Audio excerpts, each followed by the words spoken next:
Thankfully, we have a short and manageable week this week. We have a decent amount of money being spent, but on not that many campaigns. Hey, I'm Alex Radcliffe from Board Game Co., and this is To Back or Not to Back. We're going to be going over a whole bunch of Kickstarter and crowdfunding and GameFound campaigns. No backer kit campaigns yet, although I think we have one coming next week, so that should be fun. But let's go ahead and jump into it, starting off the bat with Cult of the Now. Cult of the Now, where we look at an actively available game that you can check out on some retail store somewhere. In this case, we're looking at Cactus Town over on Miniature Market for $24 to get Cactus Town, an action programming game of trying to plan out and prepare yourself for the chaos as one of multiple factions as you try to, I can't remember who they are. There's like the Dancer and the Bandits and the Sheriffs and the Deputies, and I feel like I'm missing a faction, but you have all these secret goals and you're trying to basically plan around a degree of hidden programming and accommodation and adjustability, reacting to what players are doing. This was meant to be just a quick telling you what's out there, not really diving into the game, but I got distracted with myself. Cactus Town over on Miniature Market for $24. This is the retail edition, not the Kickstarter edition, but if you want to check that out, that's going to be Cult of the Now, an available game for $24, where you can get a whole bunch of other games on Kickstarter very shortly that are going to run you significantly more than that. And with that, let's go ahead and start off with them. Starting off with Board Game Adjacent. This week we have only one in Board Game Adjacent, in contrast with like the 5 we had last week, but the one we have is Board Game Day. 398 backers. Is coming from Ambi Valdez, illustrated by Rachel Kremer, the people, or one half of the people that do Semi-Co-op, a comic strip about board games. You probably recognize their art to some degree if you've seen this already, but this is a Board Game Day, a board game book for kids, for families, I guess probably more for kids than families. It's just going over a short rhyme, a thick cardboard book, and a little quick accessible rhyme about board games with board game art and board game pictures and board game things, and you can watch a few videos and going over all that. That'll run you roughly $20 for the board game book, or $5 if you want just the ebook and PDF file, and $120 if you want a personalized verse. That's basically what's going on over here. It's a board game book. If you want a board game book for your kids, you get that thick cardboard styling, that, you know, the kind of thing you get from, I don't know, what kind of books we have. Well, who's the famous author who I really like? Why would you know that? I don't know. Moo Ba and La La La or something like that. I don't remember who this... Kids book. Kids book. I'm getting distracted. I can talk more about board games than I could about kids book. Kids book, I start to lose it a bit. I have kids. I have lots of kids books. I just don't know them as well as I know the board games.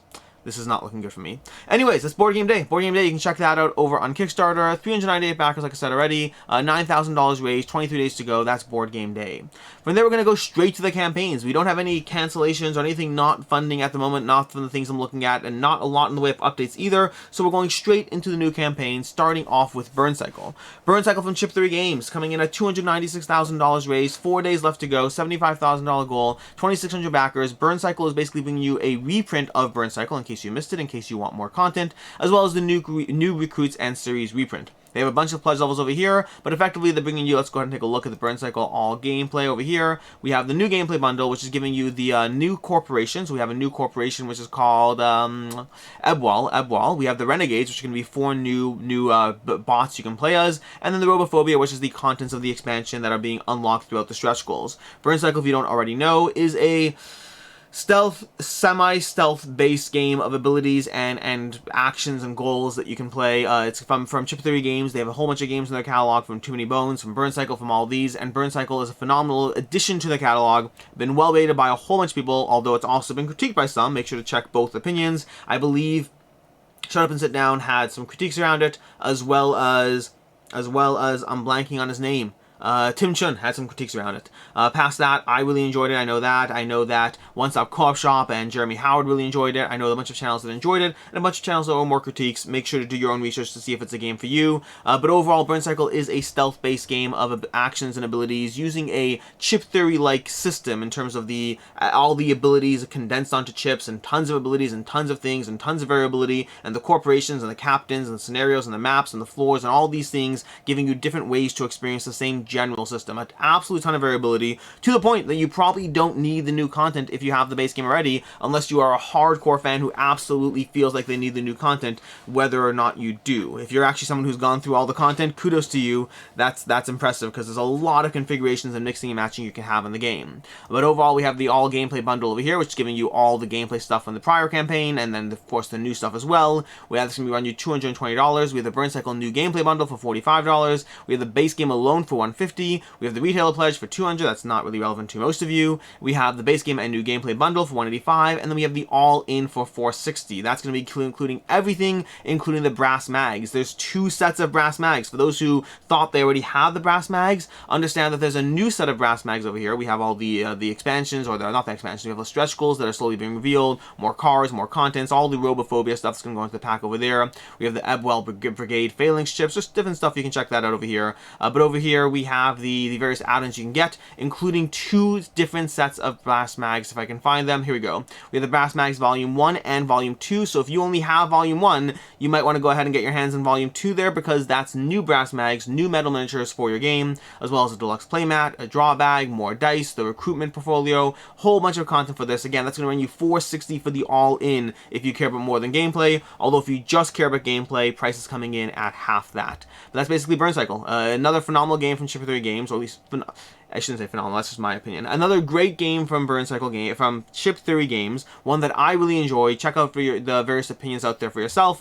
But as far as should you back or should you not, is it worth it? This is the same for most Chip Theory games, which is their prices tend to hold up just fine. Their games are popular, they do well, they tend to hold their value, there's always a demand for them. They don't discount their games to MSR to you know, deep discount online stores, which means their prices tend to hold up. If anything, they just recently raised their MSRPs because of everything going on in the world right now, and so this is one where if you want the stuff, getting it on Kickstarter generally is the best option for you, although of course that depends on region and place and accessibility and all those things. But their games are neither an amazing deal nor are they a bad deal. They're usually a good deal where you can save a few bucks, and if you know you want the stuff, you may as well get it on Kickstarter. That's going to be everything Burncycle from Chip Theory Games. From there we have Aquamarine. This is going to be another print and play game from the creators of Voyages. They had Voyages, which brought in like $60,000 or something like that the last time. How much did it bring in? Voyages brought in a decent amount. Let's see over here. Brought in Voyages. How did it do it? Voyages did, let's see, $52,000. Yeah, $60,000. So Voyages brought in around $60,000 when it ran. This is Aquamarine. This is the next print and play from the same creators. 4,000 backers, $20,000 raised, and Aquamarine is bringing you a game that's similar to the Voyager system, where you're rolling dice and choosing where the dice are allocated in this print at home bundle yourself, and you could print it out, you could laminate it, you could play it online, you could load it into Sketch.io or any of these tools you have as far as different ways to play the game. But this is giving you a print and play roll and write game for £4 that gives you the various maps and the ongoing content they create within the system. This is a thing we're seeing more and more of various companies putting out print and play games, which is great because, well, it's great and not great, depends on who you are. It's great because it gives a high degree of accessibility. In fact, this is not even the first one we're going to see today. We're going to see another one today as well, and so that stuff is great from that sense. But also from the flip side, on a personal level, I always want these, but I want them to be like actual games in boxes, because I like my print and plays and roll and writes and all that stuff. I like my roll and writes, not my print and plays. I like my roll and writes in boxes so I can actually play them, as opposed to just trying to remember that I own them. But past that, Aquamarine is going to have you rolling dice. You're going to be using the dice, you're going to be rolling them to determine how far your diver moves and the shape of the block that you are drawing. And then as well as that, you'll be mindful of the difference between the two dice, because if you take the higher dice for the larger block, you're going to have to mark that difference down in your oxygen tanks of oxygen you're consuming. So there's a balance of where you use the dice for, and also trying to balance what you're trying to take and how greedy you're being, and whether you can balance that out as you explore the reefs, getting everything you need to go. This one actually looks more compelling than Voyages to me. I've played Voyages, I like Voyages. I have not played Aquamarine, but just the description of the puzzle alone makes it sound more interesting, although I probably have to play that to actually know. But yeah, that's Aquamarine. It's a print and play. As far as should you back or should you not, it's not something you're selling. You're getting this because you want it, or it's worth £4 to you or not. And that's Aquamarine.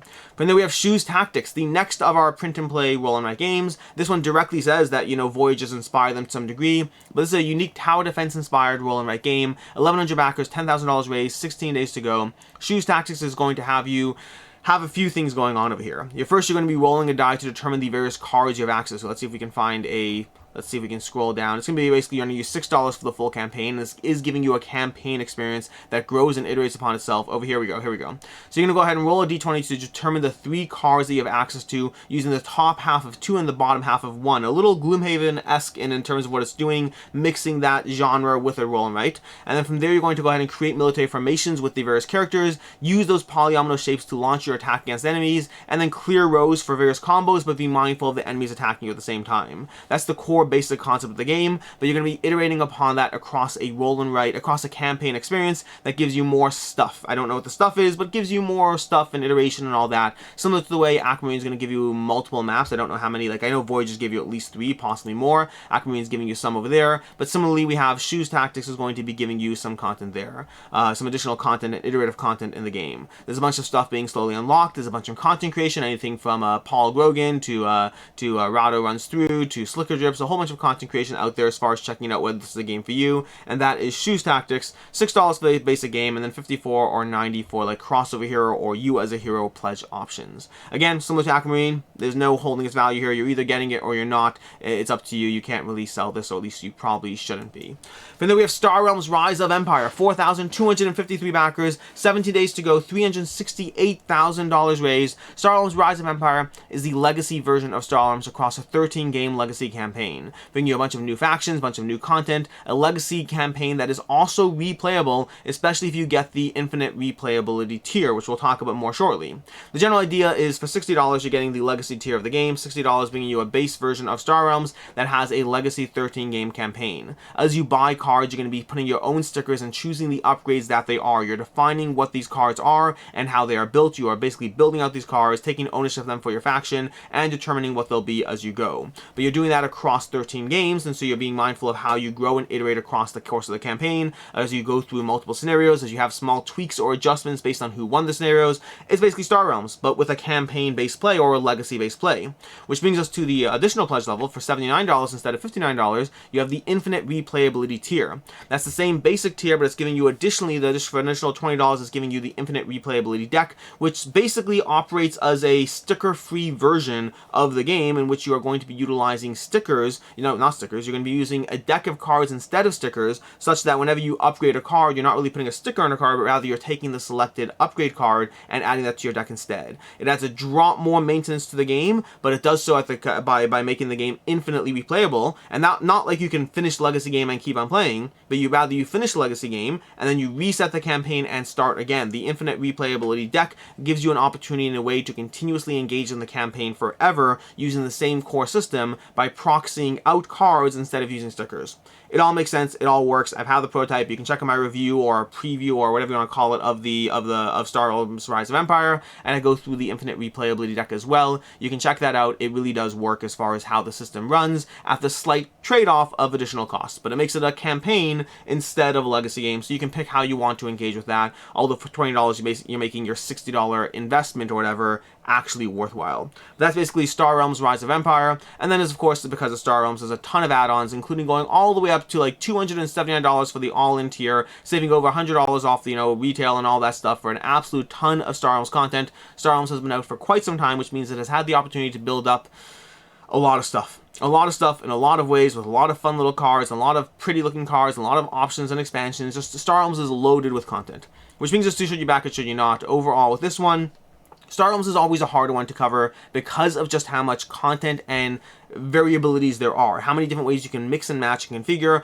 and generally if you want all the stuff, it's usually easier to just get it on Kickstarter rather than trying to hunt it down piecemeal. Easier, not necessarily cheaper, but it's usually significantly easier to just get on Kickstarter, and that would be my recommendation if you want all of it. Not that it's necessarily the cheapest price, it is just significantly easier to get it all in one place because of just how many different expansions and promos and packs and all that stuff there is. As far as if you're just looking at the Star Realms Rise of Empire, it kind of depends on how much you care about the Kickstarter exclusives or the various extra promos that are there. The game will likely be slightly cheaper at retail. If you look at past Star Realms campaigns, usually the base core offering on Kickstarter is slightly more expensive, especially when you account for shipping, but you also tend to get some promos and Kickstarter extras and all that, so it kind of depends on how much you care about that. You're paying a little bit more, you're getting it a little bit earlier, you're supporting the creator, and you are getting some extras, but you're usually not getting the best price, so it kind of depends on how much you care about that stuff. As far as holding its value, Star Realms stuff is a little bit all over the place. It's very hard to say because there's just been so much Star Realms content and so many different configurations that as far as the secondhand market goes, it's kind of much more up in the air. I will say though that if you are hoping for something that holds its value, definitely get that infinite replayability deck, because a legacy game that's been scratched up and used without an infinite replayability deck, well, that's not quite as good. And that's Star Realms Rise of Empire from Wise Wizard Games. Next up, we have Silvercoin Age of Monster Hunters. 17 days to go on this one. 1,072 backers, $102,000 raised. Silvercoin Age of Monster Hunters is bringing you a monster hunting Witcher adjacent experience that is basically giving you solo, co-op, or competitive mode as you run through the game and you try to earn as much coin as possible, competing with the various other players as you try to select your hunter, bid for your hunter, bid for all their abilities, power up, level up, wander around the world, engaging in the, well, world of monster hunting as you claim monsters, eventually fight the monsters, earn coin, power up again, using a specific character and their abilities. I'm going very high level over here. If you want a full deep dive into it, you can check out anything from a variety of people, but I highly recommend the video from either Beastie Geeks or Chris George from Room and Board. Both did fantastic videos. I'm sure there are other people who did fantastic videos. Those are just the two that I watched, but you can watch their videos, their content of the game. Lots, and both pros and cons. They have critiques, they have things they like, they have all that stuff. I highly recommend watching both or either of those videos if you are interested in this game. The pledge levels over here are coming in at €85 for the base pledge over here. That's going to give you the base pledge of the game,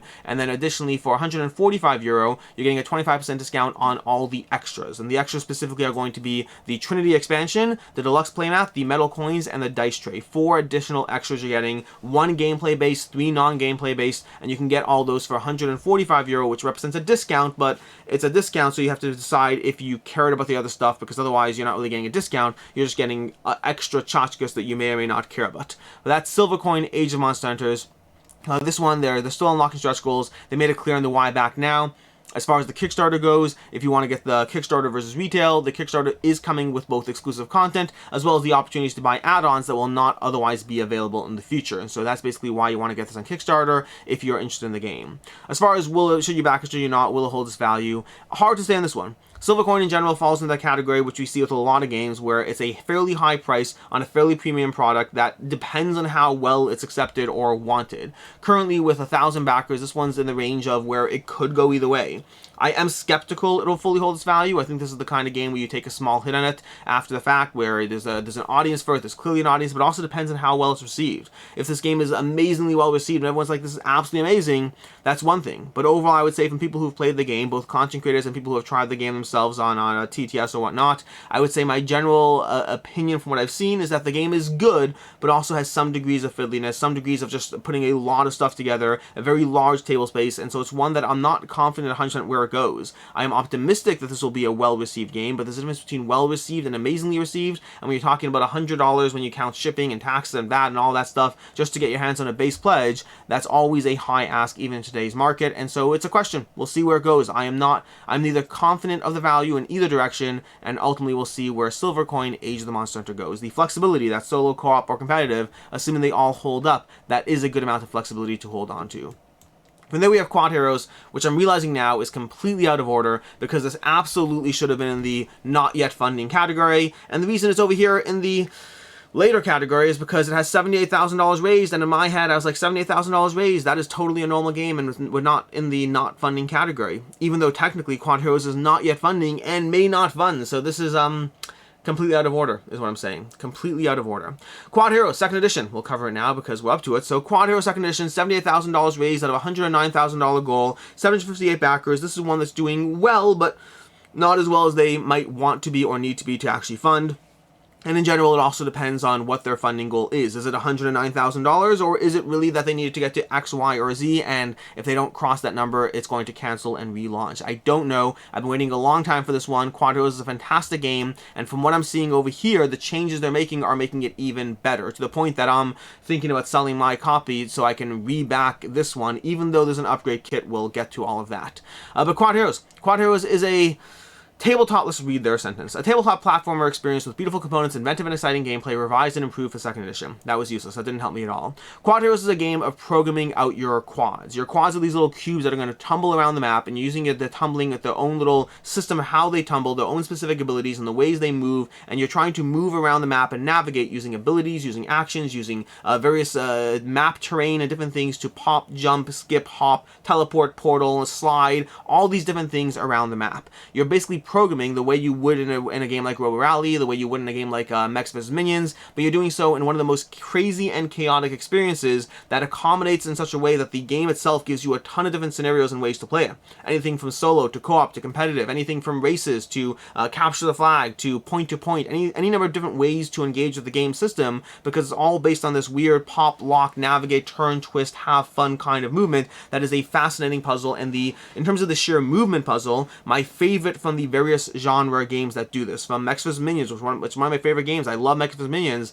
This does the movement aspect better in a way that is crazier, more zany, a lot of fun, very entertaining, but also had its problems. The initial first edition, the rulebook was not the best. It wasn't the worst, but it wasn't the best. The storage was absolutely terrible. It was very hard to get up and table, and they had a bunch of other small quality of life improvements. In fact, they have this over here as far as the second edition, the various quality of life improvements. They have new Super Deluxe pre-painted miniatures, which is a big deal as well. The miniatures came unpainted, and this is a game where having them painted really did help. We have new color cubes for referencing to have the miniature on the board with the cube referencing and tumbling around with it. We have a new scenario book. That's going to help a lot. I think Jaws of the Lion or any of these other games where you have a scenario book instead of setting up terrain tiles. Again, making the barrier to entry just lower and lower and lower. New VAC formed game organizer. That's going to be much better as far as they have a few organizer options here in this campaign. They have a better in-box organizer, but then they also have a wood organizer, and then they have a really over-the-top, think trove chest style organizer. That one's going to cost you a pretty penny, so make sure you want that one. But the other first two are already steps in the right direction. And then a bunch of, additional 3-day elements, and then of course rules, gameplay adjustments to make the game more accessible. So overall, what they've done is they've taken a game that I already know that I like, and they've made it theoretically more accessible. I say theoretically because I haven't played it yet, but they make it theoretically more accessible, easier to dive into, easier to look, prettier looking, new miniatures, all these fun versions of ways of engaging in a game system that I already like, which for me has Quodd Heroes as an easy win, and one that I hope really does fun because, well, speaking frankly, I want my own copy, and I'm going to have to back this one to get my own copy. So we'll see what happens over there. But as far as I was going to say something. As far as why am I not getting the upgrade pack? The upgrade pack gives you a lot of things. Why am I not considering the upgrade pack is because for $39 you get an upgrade pack to your first edition, which is definitely a budget option for getting upgraded to the second edition with a lot of the quality of life improvements, but it does not include any miniatures. I think that's a shame. I think they should offer, even if they charge for it, I think they should offer an option to get the pre-painted miniatures, because there are going to be people like myself who are like, well, at that point I just kind of want to get the second edition, which honestly might be their intent, in which case, congratulations, it worked. I want the second edition. I know I like this game, and a more accessible version of this game is very tempting. It's very tempting, very compelling, and it's one that I'm probably going to end up backing this one against my better judgment. I say against my better judgment only because I have a lot of games, and I don't play this as often as I'd like to, but maybe if it were easier to play, am I lying to myself? I don't know. I like this game. I really do like this game. I hope I end up backing it, but we'll see. But either way, that's Quodd Heroes as far as the core concept of the game, as far as the upgrades, the changes, all that stuff. Pledge levels. Pledge levels is going to come in at a few options over here. Let's see if we can scroll down here what they have over here so we can take a look here. We have, for $119, we have the Kickstarter Deluxe Edition contents, $119 US to give you the 7 painted heroes, 7 hero cubes, all the contents, the player boards, the hero tokens, the 42 skill tiles, the Q powers, all that stuff over there. For $49, you have the Retail Edition. This is a reasonable budget option that you absolutely should consider. In fact, more than that, I would say if you're considering it, you can get it at Kickstarter or you can get it at retail. But this game is a lot. This game has a lot. This is a game that I think it's excellent, I think it's great, but it also can be overwhelming, and paying half the price to get content for a game that you are more likely to play might be a good thing. I think you will still heavily enjoy this game, even if you're getting the retail edition of the game, and so I highly recommend entertaining the retail edition of the game if you're in any way on the fence and wondering if you should get it. I think there'll be plenty of content and you'll very much enjoy it.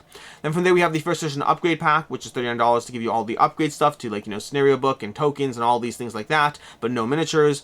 Then we have $199 US for the Journeyman all-in pledge game content only. This is bringing you the Elemental Heroes, the Quodd Heroes, all the gameplay content only for $199. Then for $99 we have the first edition Journeyman all-in pledge game and content only. This includes the upgrade pack, the Heroic Journey, the Quodd Heroes Walls. For $169 you have the Returning Hero with all-in pledge with Organizer. This is bringing you, again, $169. It gives you the solo, the Heroic Journey. The solo, by the way, the solo Heroic Journey thing is a specific solo or co-op scenario, so you can go through a bit of a campaign progression, which is very compelling for me. That is possibly one of the ways I'm more likely to engage with and fully play the game, so I'm very much looking forward to that. And then the Quodd Heroes pack over here is going to be walls and terrain for the game, and then of course you have the 3D insert over here.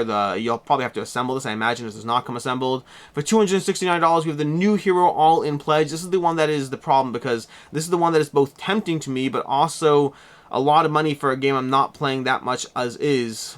I'll have to make decisions. I'll have to make decisions, and I'm not happy about this at all. And then for $529, you get the absolute craziness of the trove chest as well, which is basically just, I mean, that's a trove chest of a trove chest. So this thing is very, very cool, but also very expensive. And I mean, you keep going up from here to the legendary collector, the legendary collector crate, the specific add-ons all broken down. So over here, for instance, is the Heroics Journey solo campaign over here, bringing you 12 scenario solo or 2-player co-op campaign over here, 4 new standalone cooperative scenarios, campaign scenarios unlocking things, new moving platforms, custom 14-card solo event deck, just all that stuff for the Heroic Journey for $29 over there. And then for $39, we have the Elemental Heroes add-ons as well. This can be included in some of the pledge levels we just talked about, but this is bringing you 4 new heroes for the game in case you want that, the variety of those with their cubes and all that. And for $39 for the painted 3D walls and tokens, and $79 for the wooden insert. That's what you have over here. And then over here for the Epic Crate for $400 for the Absolute Epic Crate add-on.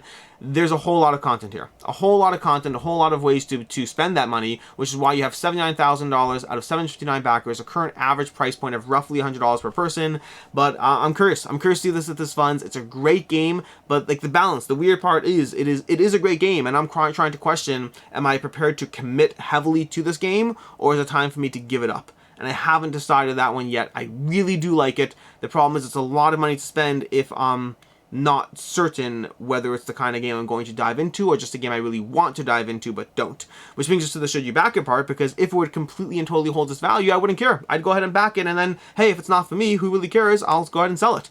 But as far as should you back it, should you not, at least judging by the first edition, this is a game that will take a hit on the secondhand market. Not a huge hit. If you look at the first edition, when it first landed, it was selling for what people paid for it or even more. But as time went on more and more, it definitely started taking a hit. Your $80 pledge was selling for $50, $60, so you're definitely losing something on that, which is what gives me pause. Am I prepared to spend $250 to double down on a game that I really, really, really like, but have not been playing a lot, or do I just want to hold off and call that quits? And I haven't really decided there. I'm interested, I want it, I just haven't decided what I'm actually doing because of the fact that I don't think it'll perfectly hold its value. I think this is a game that if you back it, be prepared to take some sort of hit, not a huge hit, but some sort of hit when you try to sell it on the secondhand market later.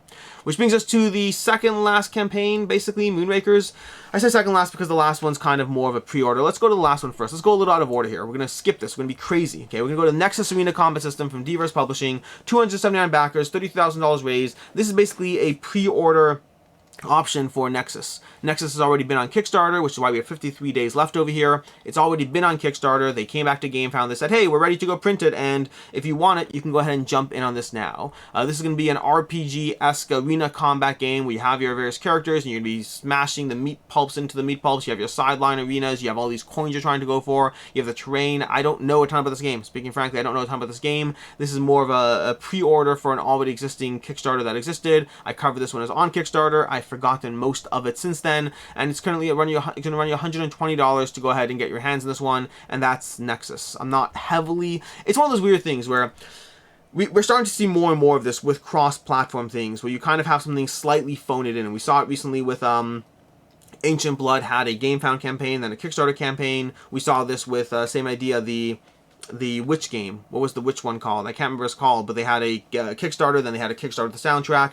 For me, when a campaign comes back with a second edition and they kind of just phone it in, they're like, here's that thing we sold and let's send it to you again. I don't heavily spend quite as much time in it, because if you're phoning in the campaign, I'm phoning in the coverage of the campaign. You can look at my original campaign coverage to see how I talked about it then. Nothing's really changed, because nothing's really changed. And so I kind of go with a high level, here we go, and here's arena combat and dice chucker, 2 to 4 players, and things and stuff and things, and I don't heavily go into it. But that's Nexus Arena Combat over on GameFound for the next 53 days, and we probably won't talk about it again until those 53 days are up. Which brings us to the last one, which is Moonrakers Titans. I won't heavily go into this one as well, but for different reasons. Because I did a full should you backers on Moonrakers Titans. You can check that out. 20 minutes of just talking about Moonrakers Titans and going over the campaign and all those things. The short version of this, we are at 9,000 backers, $1.4 million raised. This might cross $2 million. million. I mean, honestly, the way it's going, it may cross 2 million. We'll see. This is Moonrakers, if you want Moonrakers, the deck building, negotiation, space negotiation, contract game, as well as 3 expansions. We have Overload, we have Binding Tires, and we have Nomad, as well as the Titan Big Box, as well as a few expansion card packs, as well as the Luminor solo and co-op scenario thing that's free if you have the game, and it's basically a free way to engage with the game in a solo co-op mode, being able to check off all the expansion content you have, saying, hey, I have Nomads, I have Overlords, I have the Shard expansion, and it will build the scenarios around the content that you have, so that really, well, makes it flexible to whatever it is you have. And I've played through that, I've enjoyed it. You can check out the playthrough on my channel. I did a solo playthrough over my channel, but that's basically everything going on with Moonrakers. It's giving you a way, an option to get anything from a single base game of the original Kickstarter to just all the content for everything, as well as metal deluxeified components left, right, and center. Again, I cover this fully in a full video, so I'm going a little bit more high-level overview over here. We have anything from $35 to get a single expansion, to $65 to get Moonrakers Platinum Edition, to $99 for all 3 expansions, $114 if you want everything with the Titan box. It's going to be all 3 expansions plus the Titan box, $179 for the Titan box plus base game, and then from there, there's also been rumors that there will be a deluxe pledge for everything coming, because people want an all-in pledge where you can get all of the various hematite dice and metal tokens and metal coins, because they have all those kinds of things, as well as various card packs as well, that some of them are free with different pledge levels, but there's a ton of content for this game, an absolute ton. There's like, and if you just look through the page, the sheer amount of videos and gameplay and breakdown and content creation and all these different things around the game, there is a lot here. There's a lot of game here, a lot of content.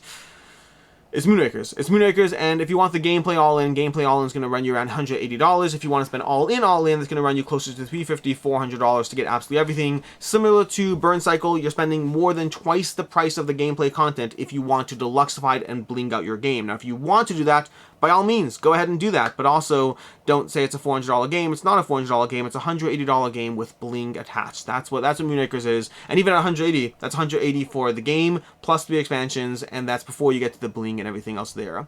As far as should you back it, should you not, will it hold its value? The short version with Moonrakers is yes. If the prior campaigns are anything to go by, if the prior Moonrakers is anything to go by, Moonrakers is a game that has a loyal audience, a loyal following, and like Chip Theory games, there's just not availability of their products. Ivy Games products have not hit, mass market online discounters where you can buy Moonrakers for $40 from the miniature market. It hasn't happened yet, and until it does, their games have held their value. The games have managed to maintain the premium value, similar to a Chip Theory Games product line. Ivy Games as well is going to a similar degree of high quality but expensive games that give you premium experiences that enough people seem to like and enjoy that they are holding their value, and there's a demand for them. The original Moonrakers Kickstarter copies, whatever, sell for well over what people paid for them, and I imagine that will hold true just as much over here. I see no reason why it should be any different, and so overall, I'm pretty sure it holds its value. I'm not talking about all the metal stuff. The metal stuff is a whole different conversation, but if you're just talking about gameplay or all of that content, the Titan Pledge, the all-in, the base, the expansions, all of that stuff should hold their value just fine. And that is Moonrakers, and that is everything. A short campaign, a shorter video like I told you already. This is definitely shorter, but as far as picks of the week, should we do picks of the week or upcoming campaigns? Let's do upcoming campaigns first, then we'll do picks of the week. No, picks of the week makes more sense. Let's do picks of the week. Picks of the week are as follows. Picks of the week, I generally do 2 things. I do my personal interest pick of the week, as well as what is most likely to hold its value comparative to the price point pick of the week. For the value pick of the week, I'm going to go with Moonrakers. I think Moonrakers is the safest bet as far as a game here that will hold its value just fine. If you're interested, if you are on the fence, if you don't know if Moonrakers is good for you or not, I think you can probably go ahead and back it, and if you don't like it, you can probably get your money back on it too. Obviously, region dependent, all that stuff. I'm usually more focused in the US market. And then past that, as far as my personal interest pick of the week, the game that I am most interested personally, it's a hard one, but I'm going to go ahead with Burncycle. Burncycle is going to be my interest pick of the week, although this one's the caveat that I do not think I need the new content. I think it'll be a long time before I go through the Burncycle content I have, and before I even need any of the new robots or the new corporation. New robots are nice because those I pick and choose more randomly, and it's not bad to have the new corporation, but I certainly do not need the new content, which is my caveat here. But if we're just talking about the fuller entity of Burncycle, Burncycle is going to be my pick of the week as far as my most interested game, even though the new content is... listen, I want it. I'm not saying I don't want it. I'm not saying I don't get it. I'm just saying, to be very clear, I do not think I need it. As far as upcoming campaigns, we're going to go over 3 which we have coming up. First of all, we have Bloodstone. Bloodstone's over on GameFound coming from Martin Wallace. This is going to be launching in a day, basically. 2,300 people following. This is going to be Bloodstones is the newest Martin Wallace game under his new company. Starting his new company. He previously had Tree Frog Games, then he licensed out his games different ways. But Bloodstone is going to be his newest game under his new company. We have Euthia launching tomorrow. Euthia with 11,000 people following the campaign. Euthia from Steamforge Games, relaunching on Kickstarter. I think this thing crosses 2 million. I don't know. I'm curious, but I think it crosses 2 million. I wouldn't even be surprised if it hit 3 million. Just how well it was doing on GameFound, when you combine that with Steamforge's reach, I think this is going to be 2 million plus. And then lastly, and this is one that I'm pretty sure is on BackerKit. It might be on Kickstarter, but I'm pretty sure this is on BackerKit crowdfunding. So we're going to see our first big BackerKit campaign. This is launching again in a day. We're going to see Return to Dark Tower launching in BackerKit. I am very intrigued and excited to see the first big box BackerKit campaign and how well it does over on the BackerKit crowdfunding platform. Very excited for that one. And that is everything. That's all the stuff. Until next time, I'm Alex Radcliffe from Board Game Co. I hope you enjoyed this video. I hope you found it helpful. And as always, I hope you have a good one.